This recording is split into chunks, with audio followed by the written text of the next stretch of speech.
right, welcome to episode number 47. Another one of my really good friends, Mike Callahan. I think Mike and I go back about, 6, 7, 8 years already. When I first met Mike, I think you still had your lawn care business, right? And you were going back to the crazy days. Yeah, we were actually at the SA event, which must have been SA2, I'm guessing. So tell me if I'm wrong.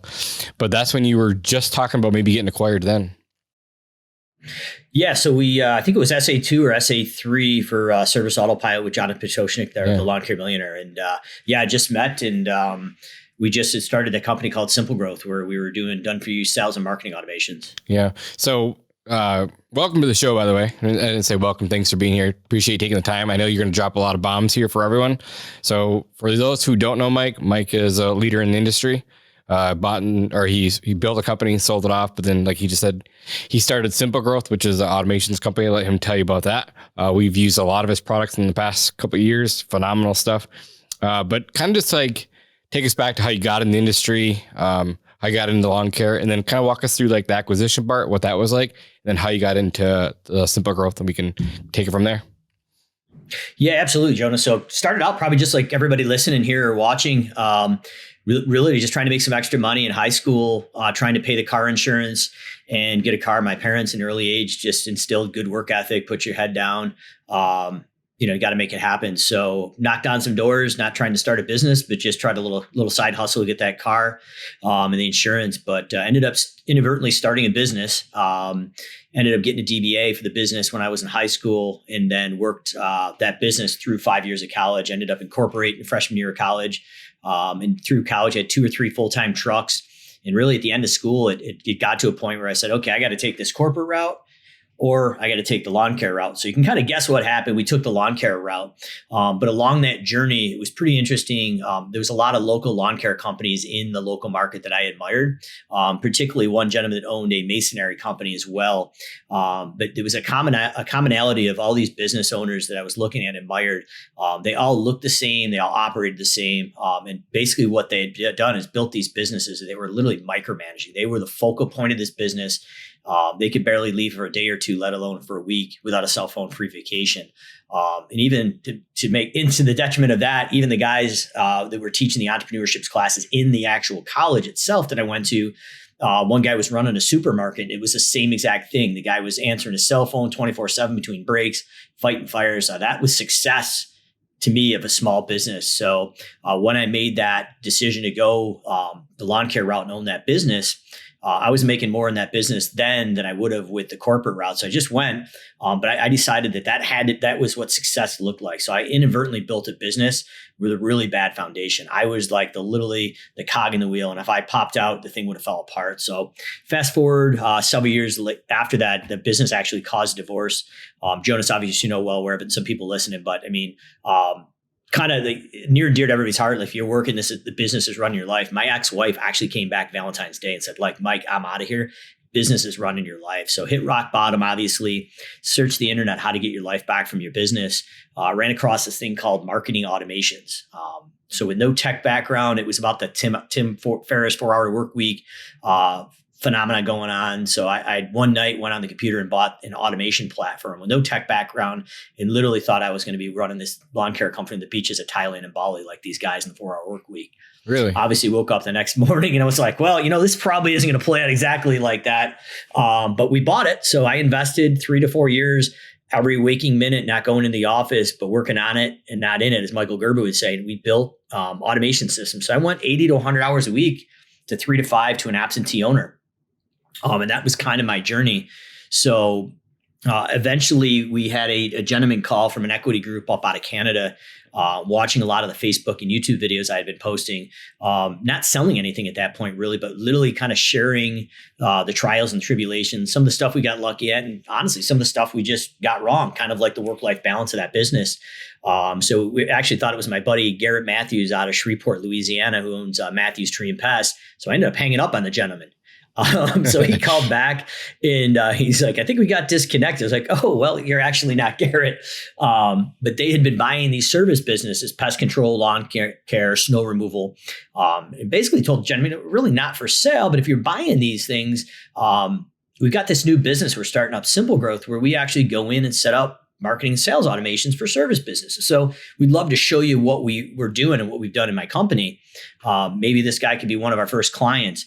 But I think at first he probably thought some of the videos were kind of smoke and mirrors, as you see with some of the, I don't want to say fake influencers, but some of the videos out there are a little questionable sometimes. Yeah. But once this guy realized it was the real deal, the old saying is, if the price is right, you sell. So I actually reached out to Jonathan Potoshnik when that came through, and JP was like, yeah, it's time to sell this. You got this other business, and the multiplier you're getting in that local market is probably never going to happen. So we ended up getting, I just read the book Built to Sell, which was good coincidence. So we ended up bidding up a local company. And the local company bought us out, and the value of that was a little bit less. But the reason why we went with the local company is they had finances and real estate holdings.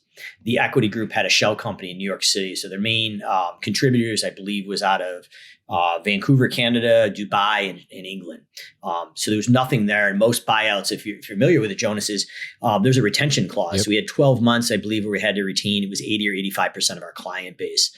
So part of that final payout was like held in escrow, basically, or not even escrow, basically was paid out. So that's why we went with the local company, and they're crushing it now. So they're between the two companies, they're probably the biggest in the city right now, doing residential and some commercial landscape maintenance as well as snow removal in upstate New York. Yeah, because snow removal was a pretty big part of your business too, wasn't it? Yeah. So we had, when we sold, we had about 20 vehicles on the road, plus loaders, skid steers, as well as an array of subcontractors. But in our market in upstate New York and Rochester, particularly, it's on the south border of Lake Ontario. So it was averaging about 120 to 130 inches of snow annually. Most places, if they break 20 to 50, it's a lot. Yeah. So it's I believe recently in the last year or two, it's the third largest commercial snow removal market in the whole United States. Wow. You're right on the lake, aren't you? Yeah, we actually, basically before we'd sold the business, I had basically become an absentee owner for the majority of the business. So we actually packed the family up from where the business was located about 45 to 50 minutes south of the city. And we're living down in the Finger Lakes now. But yeah, the business itself was located literally within 6 or 7 miles of the shore of the lake, which is crazy because you could go a mile and a half and it would be dry pavement. And the next half a mile would be 6-7 inches of snow. So these bands would set off the lake and created organized chaos, to put it lightly. Yeah, for sure. I know you built a lot of automations throughout your day, but just going through your background, what are some of those first automations? I know you were working a bunch in the business, and you got yourself out of the business and became an absentee owner. What are those things that people should automate? Maybe it's the first couple things, so ultimately to the end where you can get yourself out. So I think obviously the first thing I looked. Yeah, a little bit. But the first thing I looked at is really the biggest pain points, and the time sucks for me. But when I went and looked at the automating the business, I also ran across something we call the 5 stages of business. So I'm going to be talking at the Landscape Summit about the 5 stages of business. But basically, they're the growth hurdles that every business is going to have. So this was kind of instrumental backing into your question, because as you go on the internet and look, at least at that time, there was no roadmap of the growth and bottle hurdles a small business would have, especially a lawn care pest control company. So this, there's for $100 million and beyond. Yeah, you can see exactly what those look like. But this was built by a gentleman named Clayton Mass and Scott Martineau, who are the founders of Infusionsoft, which is now Keep. But this was really instrumental because I was able to see as the business grew, one of them was sales, one of them was marketing, people and systems as it went through. And then eventually $1 million beyond was your leadership and culture. So I looked at these different pain points, and those were really the time sucks in my business. And they spoke to me. But the interesting thing is, as Clayton Scott talked about this, these growth hurdles don't ever go away. They're there. So if you have not figured out your sales and marketing and client acquisition, that problem's going to be there forever as you continue to grow. It's just going to exponentially get worse. So based with that 5 steps of business and something called life cycle marketing, or now the new hot term is life cycle automations, you go through the actual customer journey. So we would actually go in, and when I started automating, I said, you know what, let's just take it from stem to stern. Let's go from lead acquisition all the way through billing fulfillment. And let's just grab those biggest hurdles. And that's really kind of what those 5 stages hit in those order. And really they were going in. And so the biggest turnkey one that everybody talks about with SimpleGrowth is 20 days to close. Yep, for sure. A lot of people think that's our whole automating system, but really it was just the estimate follow-up. Yeah. And that was the biggest one we used. But we have companies now that just through 20 days to close, the automated estimate follow-up will come to us at 500 to 750,000 in sales, and within 12 to 18 months, just by implementing that one little process, literally break that $1 million mark. Yeah, kind of just tell the audience what that follow-up looks like. I mean, I know because I've been using it for years, but. Yeah, I mean, there's probably 600-700 companies now that are using it currently.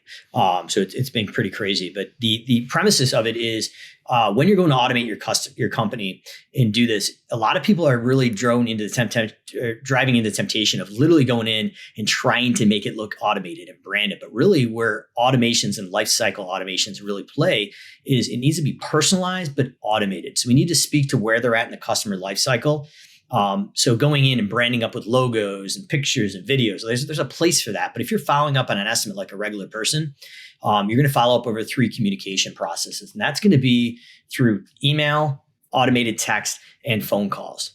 Actually, phone calls with a call script. If you don't have the time, we would tie into something called a ringless voicemail bomb. So it literally hits the cell phone on file, looks like a missed call, and it's a personalized message. Hey, it's Mike from Callahan's Lawn Care. So sorry I missed you. If you have any questions on this estimate, feel free to reach back to me at this number. Otherwise, feel free to accept the online estimate. And we've done that with a lot of statistics over 20 days. So the biggest one that a lot of people love is on day number 2. It's a plain text email that looks like you and I wrote from our cell phone. And at the bottom, it literally says sent from my iPhone. And then we go through that 20-day process. But what we're doing is following up consistently. It's personalized, it's automated, it's not pushy. And it's a process called omni-channel marketing. But really what that is just a fancy word of going over multiple communication channels. Because some people are going to respond better to text, email, or actual phone calls. And then what we've done is created a process as it goes. And something we didn't expect because we did a lot of A/B split testing is the majority of the people would sign up the first 2 to 3 days. There'd be another spike around 8 to 10 days. And then really unexpected, there was a spike between 18 and 20 days.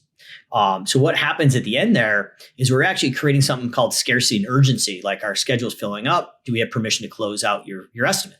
And people are like, whoa, wait a minute. I might have to get another estimate if I don't accept this. And by doing such, we saw another spike between 18 to 20 days. Some people had just been to go out and shopping and hadn't made the decision, but other people had actually gone out and hired our competitors and just didn't have the courtesy to tell us they hired somebody else. But this competitor is not returning phone calls. They're not showing up on time. The work's brutal. And then you've got this company just gently following up, personalized, and like, wow, I can't even get the guy I hired to call me back. And this guy's just following up to see if I have any questions or if I need something. So that's really the secret sauce to all the automations. But really 20 days to close was the secret sauce for us to kind of get that platform launched and get people going. And as you well know, Jonas, 80% of all sales are made on 5 or more contacts statistically. Yep. So a lot of clients were like, well, I'm getting crushed by the low baller down the street. That's why I'm not growing. Well, no, that guy actually might not actually be a low baller. What he's doing is he's following up 5 or more times and he's capturing 80% of your local market while you're barely following up. And that's what we're starting to see with a lot of these business owners now is it's not the preconceived notion of that low baller. It's just they're not coming to the table enough to actually win that portion of the sales. Yeah, no, I love that. We've been using that automation for, 5 or 6 years already. We love it. Besides that, then that's a big one. What is the next biggest one, would you say, as far as automations? Yes. I mean, if you're looking from a wholesale standpoint, you're coming from the website or the office, we're driving them into something we call pre-estimate nurture. So we're basically going in and educating them around the service they're going to get the estimate for. And we're going to overcome any sales or price objections. And we're going to educate them how a professional does it. So very similar to the content, what you're doing with your companies, we're creating a higher perceived value and answering all the questions up front. So I wouldn't say that's the biggest hitter, but as you're walking from lead acquisition over. And we also include something called a lead letter. And that's something we learned from Jonathan at the roundtable we taught at Academy, but it's the 5 or 6 main reasons why your business is different. And as that leads into that estimate follow-up, that's actually what provides the total value of that. The next step is we're going to drive in and give them a welcome and wow sequence. And we get them and get acclimated, credit card on file if that's required. And then we have pre and post notification of services tied in there, as well as NPS to social review to make sure you guys are going in and make sure the clients are happy. If they are happy, we push them out to social. If not, we get them back to the office, because sales seem to be the sexiest thing. But really, when we have reoccurring revenue, such as pest control, the sexy thing really is client retention of that reoccurring revenue. So it's going to drive that reoccurring revenue and accounts receivable overdue. But the main thing that I would say as we go, the next step is upsells. Yeah. So that is where the biggest return on investment outside of the estimate file is you're going to see. And the way we tackle that is a one-time to recurring upsell. So if you sign up for a one-time emergency pest control treatment, but you don't have a reoccurring package, we're going to go in and upsell that reoccurring package. And then the second part is being able to go in with seasonality and go in and upsell additional services. So as you well know, if you show up in your fertilization company and you offer multiple services, we have the main fertilizing, but then we're going to upsell perimeter pests, and then we're going to upsell mosquito control and maybe fire ants.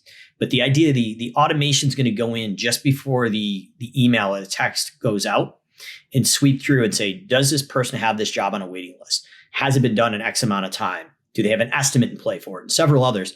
But that's how we create a personalized but automated system through there.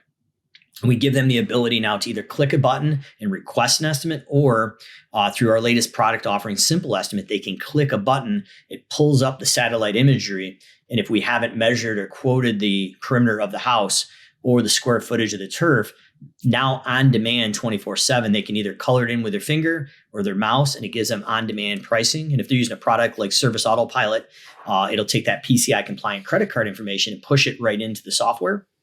And within probably the next 5 or 6 weeks, maybe 10 weeks at the latest, but running into October/November 2023 as we're recording this, we do have the AI right now, artificial intelligence, that actually measures the property of the driveway, the turf, and around the perimeter of the house. But before we pull that to market, we need to make sure it's fast enough, because what we're seeing is some of the current AI products, depending on the location, can take 3 to 5 minutes to load. And obviously that's not the conversion we're looking for. Right. So I kind of went down a rabbit hole there, but the thing is, we really need those consumers to be able to choose their own adventure. And if they want an instant quote, great. If they want somebody from your office to do it and they feel comfortable with that, that's great. But the key is really the personalized but automated upsells. Because the worst thing, and I'm in a couple of marketing databases still, that I don't even want to laugh. I cringe every time I see it. Like literally, they're sending out an email blast to me saying, hey, it's time to sign up for fall cleanups. If you've already signed up for us, just ignore this. What are you telling your client? You don't care about them, and you're literally spamming them. And that's why these automations for upsells work so well. When we build in the personalization and database segmentation, which sounds kind of crazy, but that's the key to it. You're getting 70 to 80 estimate requests in the first 24 to 48 hours. So we just had a gentleman, I won't mention his name, but he's got a testimonial we're going to be putting up pretty soon. But he had one guy operation. He was in Dallas, Texas area, Fort Worth, doing lawn care and perimeter pest, had about 350, 400 clients, solo entrepreneur. But he ran the automations last week. And he had, out of 400 person database, he had 135 or 140 estimate requests. And he closed those at 87%. It's incredible. Super powerful. So, I mean, it was just mind blowing that, you don't need to be a massive company to do this. But if you're still in the field, nothing wrong with it. If that's where you want to be, you can utilize this to kind of still create that work-life balance. And if you're a larger company trying to get 3 to 5 to 10 million based on that larger database, it's just a net multiplier effect on it. Yeah. I'm going to ask you a selfish question. When it comes to the automated, where it measures your property, your AI, we found like their close ratio on those is a lot lower because people are just tire kickers are coming in just to get pricing and whatnot. Is there a better way to handle those situations? Like, obviously we're going to get their lead information, but is there a way we can just raise our close ratio from that? Yes. I think the key is we just did a case study with a company called Integrity Steel. So funny enough, his flyer is actually right here on my desk. But we did a test case study with Integrity for seal coating. So we did a small sample of 100 residential homes actually in my neighborhood, so I could actually see how the material showed up. Right. But we basically talked about the same thing. We educated them. We overcame any sales or price objections on the marketing copy. Yep. We had a call to action with a QR code. Cool. So Tyler's obviously as a case study has allowed us to share these stats. But Tyler had I believe it was 8 or 9% return on a cold mailer. Never talked to him, never in his database. We made sure. And he closed of those 57%. Wow, that's incredible. And so when they come in to get, what you're saying is when they're coming to your Instacart, they're already educated. They're already like, correct. They know they're coming there for that reason, right? So they're, yeah, and one of his ones was very reminiscent of what we did in Academy as well, or the roundtable with John. But he had a personal guarantee, overcame the sales and price objections, and he talked about what he was going to do and not going to do. So by the time they read that long Dan Kennedy long style, I love Dan Kennedy copy. And honestly, I think this is the time, if you're going to do it, you got to sharpen your marketing pencil right now and get an education around if you haven't. Because right now, with the economy, the way things are going, it's really getting back to that. And we're seeing, even on the SimpleGrowth side, that's having a better return than some of the digital stuff that we were doing. So it's a combination of both now. Why do you think that is? But yeah, believe it or not, just too much information. I think you're getting buried, like Facebook, Instagram. There's a lot of things out there. I mean, obviously you can stand out. But when I ran these for Tyler, there was maybe one or two pieces of mail in the whole entire mailbox. So you're actually standing out. Yeah. And believe it or not, he ran a similar ad in Valpak. I got a copy of it here that kind of goes in that little envelope. Yep. But he was in there with 10 or 15 other non-competing companies. He had and I don't know the exact stats, but I can get them for you. But they were like phenomenal. I think off Valpak, he had over 50 sales in like one day through that instant on demand thing. But those consumer buying habits have changed. I mean, post COVID, people want to buy it when they want to buy it. They want to check it off their checklist. Even if you're a little more expensive, they're going to buy it. But to your fact there, Jonas, so if they don't buy, that's where a marketing automation system is going to come into play, because that's a lost lead or a lost sale. You should almost have like an empty shopping cart. For them to get in, they've got to have certain information. So we're going to follow up 3 to 5 times and actually try to convert those folks. Yeah. My brother-in-law, he opened up an oil change place, Quick Lube, down in Florida, and he asked me about Valpak. I'm like, it's been a while since I've used them. I said, but I remember back in the day they didn't work so great. I was like, but it's worth a shot. He hammered it in Valpak. So yeah, and it could be just market too, but it was great. Yeah, never worked for upstate New York. Never worked. Tyler was like, I'm going to be doing this. Can we get? And I was like, cool. Let's grab separate QR codes so we can track the stats of where they all came from. But he's seeing great success with that. So that may be a new print media that is converting now. Yeah. Do you do anything with like pearls, like personal URLs, anything like that? We a little bit. We haven't got into it in any grand fashion by any means. Yeah, us either. We're just we've seen some interesting stuff. Those things out right now. There's a lot to it, but it's definitely been fun and interesting to learn. I'm kind of circle back here because you brought up a couple of things. So when you sold your maintenance company, how were you and how were you able to keep the retention to 80-85%? So it was an interesting thing. So so it's really good, pertinent question. And I think all but one service, I think we missed it by 1% on one service. Really? I think it might've been lawn mowing. Yeah, but the other ones definitely were smaller loss than needed be. But really when we built that business, I really wasn't running the business. If I was working 5 to 10 hours a week in the business, that was probably a lot. Mm-hmm. So Paul, that was running the company, I went to the mat for him and everybody in the team. We got additional retirement benefits, retention bonuses for them to stay 12 months. And my main subcontractor, Bill, went to the mat for him as well and said, hey, listen, part of this agreement is I want to make sure the people that took care of me are being taken care of. Yeah. So even my main subcontractor had a 12-month basically clause where they weren't going to change anything. But that I think was probably the smartest thing I did unintentionally. I intentionally did it to take care of the people, but it probably on the flip side, when you do good things, usually they come back to you. I think that actually probably helped me because those guys and girls were in place. They understood it. They aligned to the purpose of the original business, and they continued. But really, when I sold the business, after I signed with the lawyers and everything, that was sorted out. The only thing I really did was walk over to the new office because they had bought a new building to expand with all the equipment.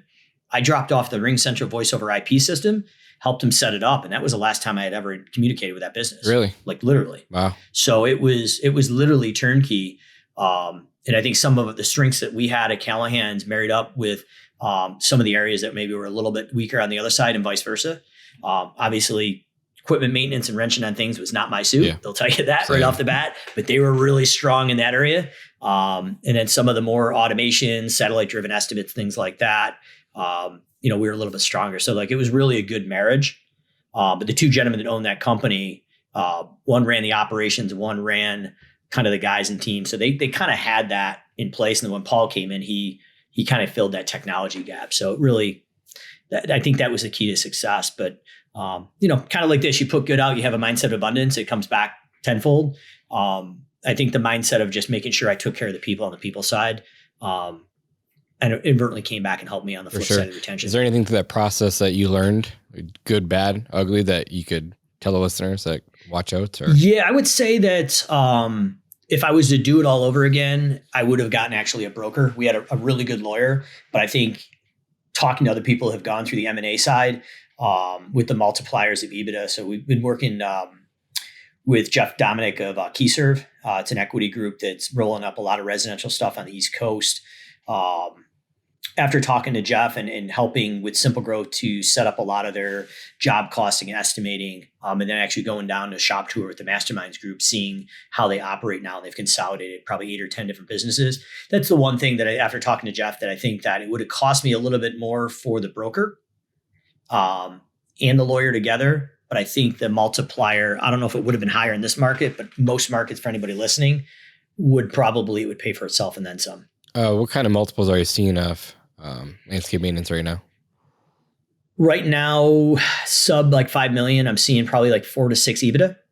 A lot of the acquisition groups are rolling up larger organizations north of 100 million. Yeah. They're getting 10 to 12x EBITDA. Nice. is what we're seeing. And it's going to vary between hardscape, fertilization, and weed control, and the recurring services. Yeah. But most of the recurring services, that's what we're seeing with a couple of different equity groups that we work with right now. That's really cool.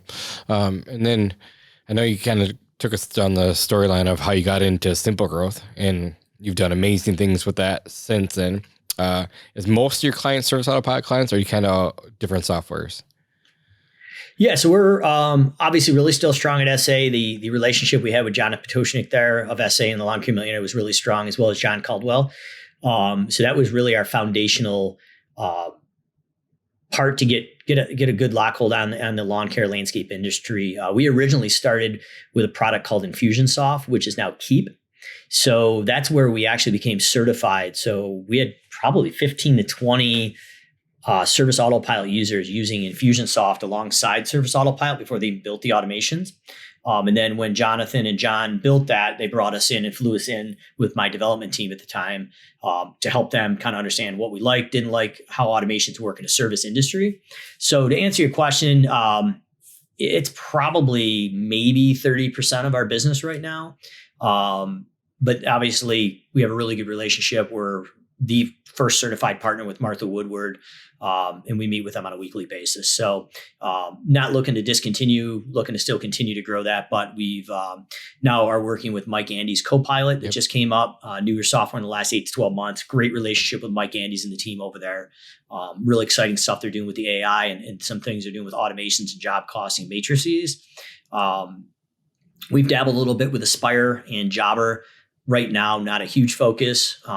Some of the features that we use for job costing estimating just aren't necessarily present in Jobber quite yet. And then we also diversified a very small portion of our portfolio into home cleaning as well.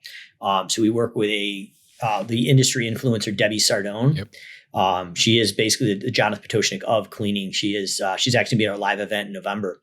But she is cleaning business fundamentals. So we basically have a business in a box for her. So complete with production rate estimating, all her marketing content. But if you come as a CBF member, we set that up, we train you, and within 2 weeks, you learned everything you'd learned in 7 or 8 years.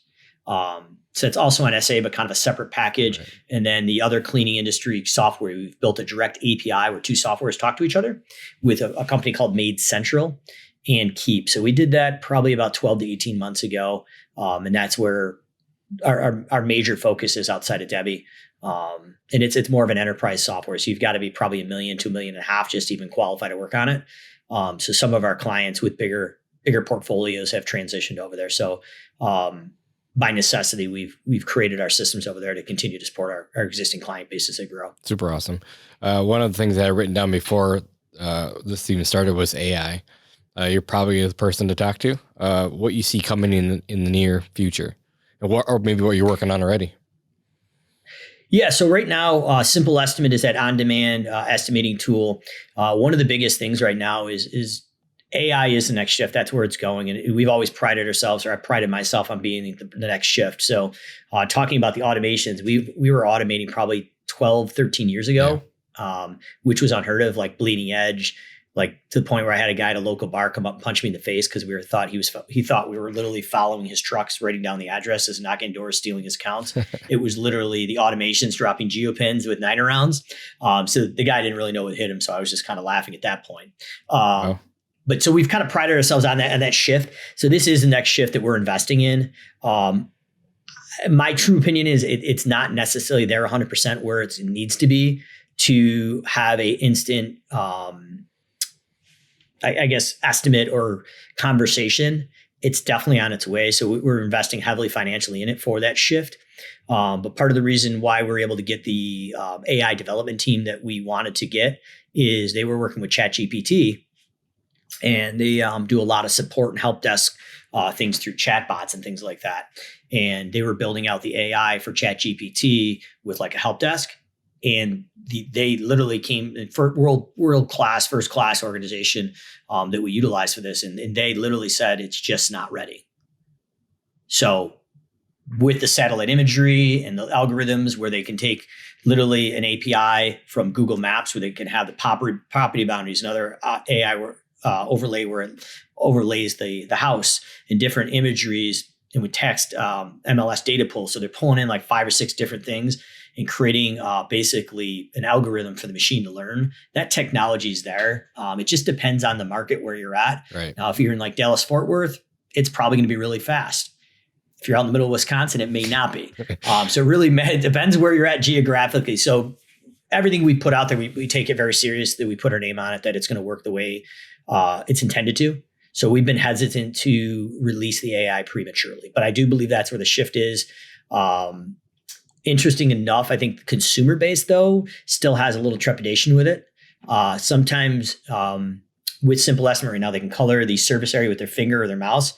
We're actually seeing from our beta testing from some of the folks that are using the AI, we're actually seeing the same or if not better conversion where people are physically, emotionally coloring it in. Interesting. Because they trust it. So I think the psychologically mindset is going to shift 100% to the AI, but their think is that still consumer group that just doesn't necessarily trust it yet. So it's interesting because that's something I wouldn't have expected. And that kind of gave us the confidence to say, okay, let's pump the brakes. Let's continue letting this machine learning evolve before we release it in the fall. Yeah, that's cool. But I think hopefully if things go to plan, I mean, there may be another competitor I'm unaware of, but we should probably be the only automated software company with an instant pricing that has the 3 technologies built into it. So MLS data pull, color your service area, and the AI, and allowing the consumer or the lawn care company to choose all or what areas they want to actually present to their client. That's really awesome. And that's kind of our thought moving through. And as well as for perimeter pest, being able to actually get the perimeter of the house, either color it out, like highlight it, or have the AI drop it in. And that's been pretty consistent. The AI has been able to see the house perimeter pretty easily at about 98% effective since cool. We're seeing. What do you see coming in the next year to 3 years? Anything like you see like as a visionary what's coming? I don't want to say new, but I do think it is kind of new. I do think that the automated mowers is going to be a massive, massive shift. Labor is never going to go away. And as you're at Equipment Expo and all these different conferences, the technology is mind blowing as it's moving. So I would say next 3 to 5 years, who knows, my non-compete actually might be up sooner than later here.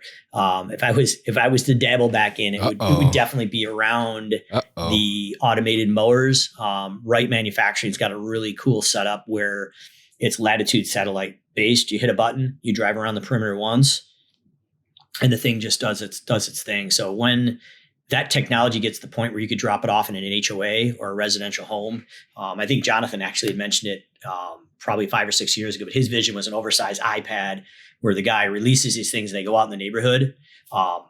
Being the visionary is, I think that is probably not too far away.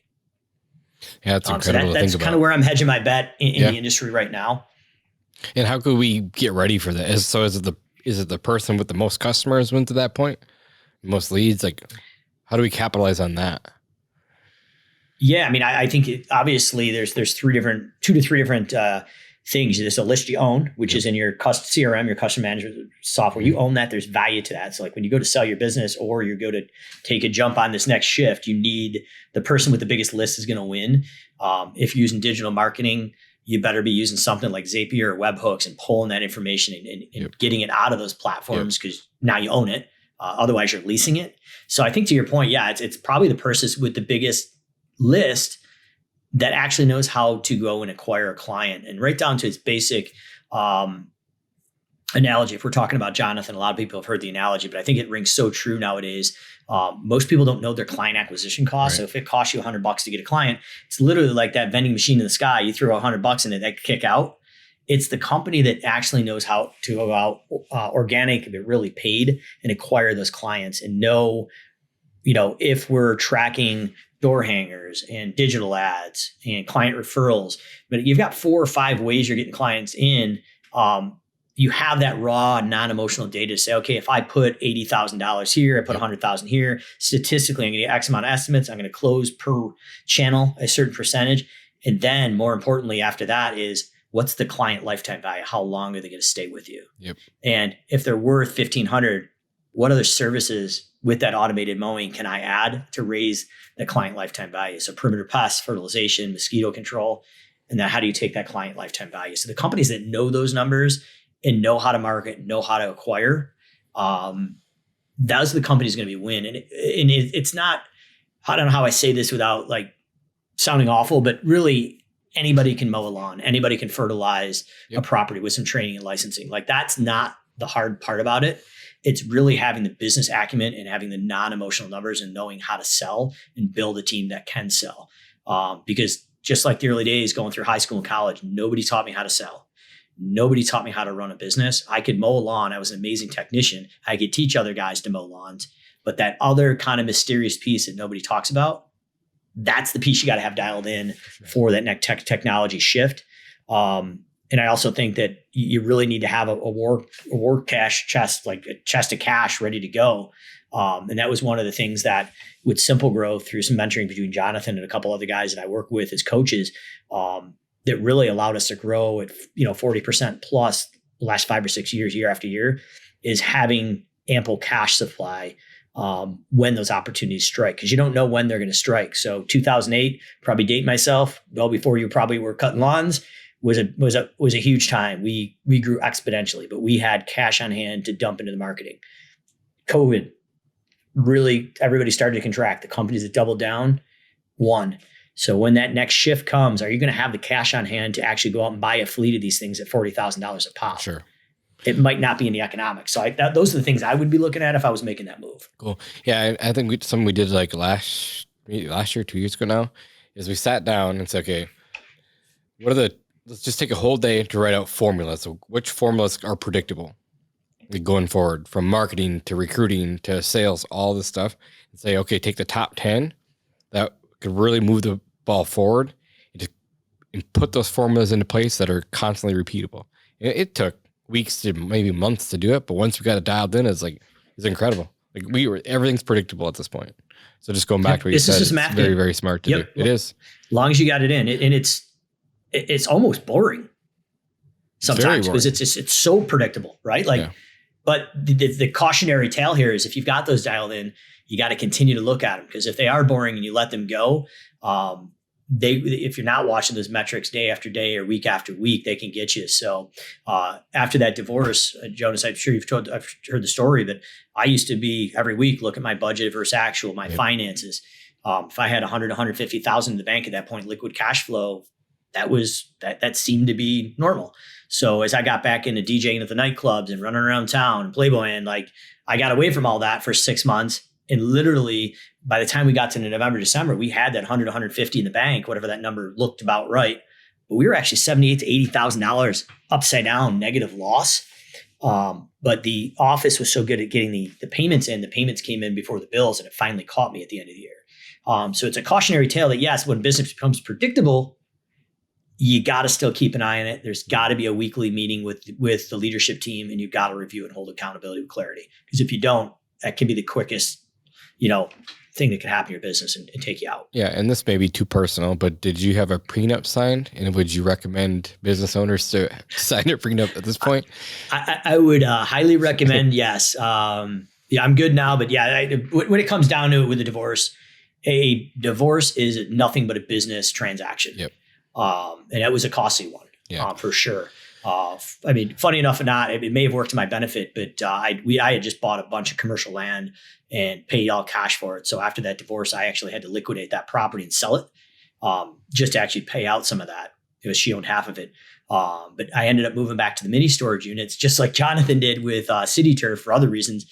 But we were running a similar setup, obviously smaller in size and revenue, but we had 10 or 15 mini storage units. We had all the parking lined up. We had the water, we had the electric, we had a salt barn there. But we were saving $30,000, $40,000 a year in that operation. And that allowed us to take that cash then and reinvest it into the marketing. Now there's another side that the financial investment in the land and property could have been a really good investment, but to scale the business quicker, it actually opened up some cash flow. For sure.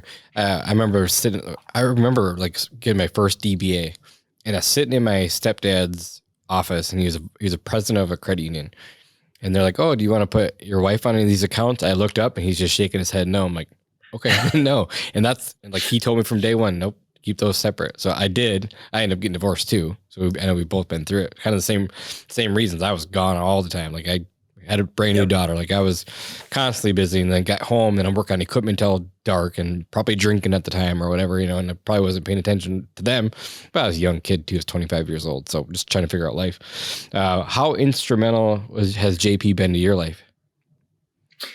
Very instrumental. I mean, we had the opportunity. It was Garrett Matthews and Chad Cranston, I think, that actually met at that roundtable. Yep. So that created a lifetime friendship, but really what it created is the ability to not feel lonely in the business, not to think that I was the only one going through the things I was going through. And then JP and John Caldwell were instrumental with that relationship to actually bring us into Service Autopilot and allow us to have a seat at the table and actually be a sounding board for the automations and some of the stuff they did. So that definitely helped. And I think the fact that it allowed us to get in, I think, unaware of what our perfect client avatar was, because the avatar of the sales, the amount of employees, and where those businesses are at using Service Autopilot was literally the avatar that we needed. So, JP and John, if you're listening, thank you. That was huge. Yeah. But yeah, I think that was the catalyst. I mean, it was. I don't think we would have grown as fast or as quickly because it's hard to get in front of that perfect avatar. And that was literally that $250,000 to $275,000 business, upwards of like 8 to 10 million. Granted, we've done some up to 33 million, but like that was a sweet spot for us. And that was where our product had the biggest return on investment for folks. That's awesome. And it also, like, on an emotional or I guess personal level, our purpose at SimpleGrowth is we help business owners take their life back from the business. And that was the group of folks that was going through the same thing that I went through. And it sounds like you went through a little bit. Absolutely. Where you're working your tail off, you're sharpening blades while you should be home. I didn't have kids at that point, thank God. But that's it. But I mean, when a client calls and says, "Hey, Mike or Virginia, like, thanks for everything you do. I got to see my kid's football game last night." And you're kind of like, "Oh, that's great." Like, no, I don't think you understand. Yeah. It was his senior year, his last game. It's the only time I actually felt comfortable where I could actually leave for 2 to 3 hours and watch the kid's football game.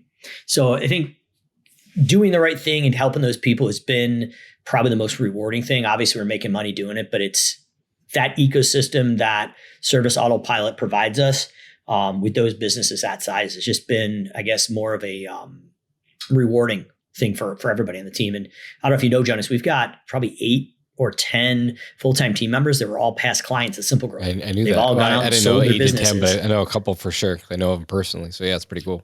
Yeah. And everybody in the business, with the exception of our developers, have either worked, owned, in a lawn care company. That's impressive. One of our new support reps, we just brought on about a month ago.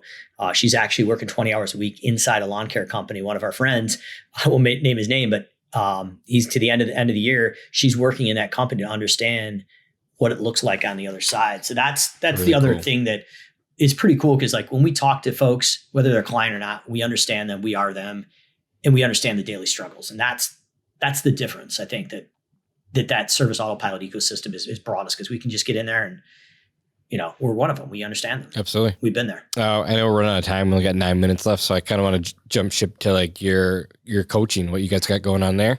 You guys are doing some really cool things. Like, how did that all come about? I remember when you first told me about it, it's multiplied. You guys are doing it. You guys are crushing it. It's fun to see, but like everyone here, like they want to learn.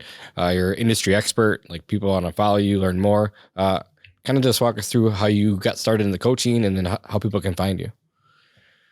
Yeah. So it was an unfortunate opportunity. I'll put it that way. Service Autopilot Academy kind of dissolved. So once again, called Jonathan, said, hey, I know you guys are dissolving. Do I have your blessing to continue this type of work? And if not, we weren't going to do it, to be honest. That was, but there was an opportunity there. So we'd been wanting to do something like that, but out of respect for Jonathan and SA, we didn't do it. And nor could we be them or replace them, but we wanted to have something where we could continue to support our existing users on a more of a one-to-many basis, because we just obviously didn't have the capacity. So we started the masterminds group. You had to be $1 million plus to get into that. We focused on creating a purpose, mission, vision, values, how to hire, fire, and train to the core values, annual planning, quarterly planning, and really becoming the leader you need to be from 3 to 5 to 10 million. I've got several of our coaches there that help facilitate, but what we've done is actually brought in the 8-figure coaches, guys that have gone from 10 to 200 million. So no doubt, like I may be emceeing it, but no confusion. I'm not teaching these classes. We brought in the guys that have seen well beyond all of us probably in the virtual room here. So we've got that group. We meet monthly. We have monthly hot seats and live quarterly events. What we found from that group, as well as our sub $1 million clients, is there was also a need that people really needed to get the 6 foundational steps of their business together. So our Scale Plus group works one-on-one with businesses, a coach. They also have the hot seats, monthly webinars, and then once a year they get together. But we've developed 6 stages of business, or the 6 steps. So the first one real quickly is time management. Being able to have at least 4 hours to work on it, not in it, as Michael Gerber would say. How to block your calendar, not fight fires. How to teach your team to manage their calendar, just to really have that time management skill. Second step is getting that financial house in order. And that's the biggest issue we see when we work with a lot of businesses. Bare minimum, a bookkeeper internally or externally, reconcile by the 10th of the month, for the following month. Making sure you're not taking your personal finances out of the business and bleeding the thing dry. Going in and understanding your numbers, setting the foundations for production rate-based estimating and job costing, and a few other things, but we're getting that financial house in order. Third one is create a simple business. So a lot of folks, when they come in, including myself in the early days, we're doing 25 or 30 things, but we're not really good at any of them. We're just doing them. So we're going to focus on 4 or 5 core businesses and drive up to $1.5 million to $2 million. And then we're going to open that up and start to cross-sell and upsell into that database. Your fourth one is going to be going in and hiring key A players, how to go out and attract them, retain them, onboard them, and literally hire, train, and eventually coach up or coach out to those core values. So building all those employee systems. Next step is, now we got the foundations. We're going to go out through a marketing acquisition and grow and scale the business. So all the things we talked about, knowing those numbers, not emotionally, just growing and scaling by a couple 100,000 or $1 million a year, whatever that looks like for you. If you got the money, we can back that in and build it for you. And then the last step as we go in is leadership model. And that's where we're starting to evolve into that $1 million plus company. But those 6 steps don't go away if you're at 5 million. If you haven't figured these things out, you need to get them in order. So that's where our scale coaching one-on-one takes place. And I don't know if I told you, we had 5 or 6, actually probably 7 companies graduate from the Scale Group. Oh, that's cool. To the Masterminds Group in Nashville this August. So awesome. It's working. So that's on a very high level. That's where we're at. And if you've seen any of the Facebook stuff, we're not only with the 8-figure internal coaches we already have, but we're bringing industry heavy hitters in like Jonathan Potoshnik, Debbie Sardone, Josh Latimer, Libby Delucian, EJ McCoy from Chorby, just to name a few for the the next event we're doing. But through my ecosystem, bringing in guys like you through the live and webinars to literally continue to keep fresh content that's not stale and it's evolving with the market and what we're doing. That's super awesome. And we'll put your links in your bio, but if they want to reach out to you and find you, how do they do that? Yeah. So the easiest way, we offer a free business analysis based on those 6 pillars. There's no cost. It's sgscall.com. If you want to check out the website, it's SimpleGrowthSystems.com. And if you're interested in looking at that on-demand estimating tool, it is SimpleEstimateSystems.com. That's awesome. 2 books that you would recommend that all listeners should read. Built to Sell is definitely one of them. And if you're $1 million plus company, I would probably go with Gino Wickman's Traction. Love that book. That's pretty instrumental. It's the EOS Entrepreneur's Operating System. We teach a very similar methodology. We call it the Elite methodology. But they're all basically the same at the end of the day. But if you're not creating a leadership team, you're not creating accountability and clarity. It's great to say, I want to go to 10 million, but how are you going to get there and how are you going to track it? It's really going to dive into that granularity. So those were probably 2 of the best ones. The third one, probably Good to Great, Greg Collins. Another good one. Yeah. I love all those books. What is one piece of advice that you were given that you could translate into listeners? Maybe that one big thing. I guess not necessarily given, but I guess through doing this 26, 27 years, that grind mentality is not necessarily sustainable. Yeah. Yes, you got to put your head down. Yes, you got to grind. I'm living it at SimpleGrowth right now. I'm working more than I really want to, but you're going to have to put the work in when you're growing a business. But it's not sustainable. So put the process and systems in place and trust the people to do what they need to do. And they're going to screw up, but that's an investment in them. And you can continue to grow and develop that team. But to sustain working 80 hours a week, grinding, thinking you're going to do it the rest of your life, it's not sustainable. Like, you're going to lose track of your family, your friends, divorce, you name it, it's going to happen, your health. So you just know, if you are in that grind phase, you need to be putting some things in place to delegate, automate, and just start to really relinquish some of that, because you're not ever going to grow the business unless you build a leadership team and trust them to actually do what they need to do. Yeah, that's and it's not always going to be perfect. Sick advice, trust them. For sure. What are you most proud of? Actually, I'd say on a personal level, just great family, good health.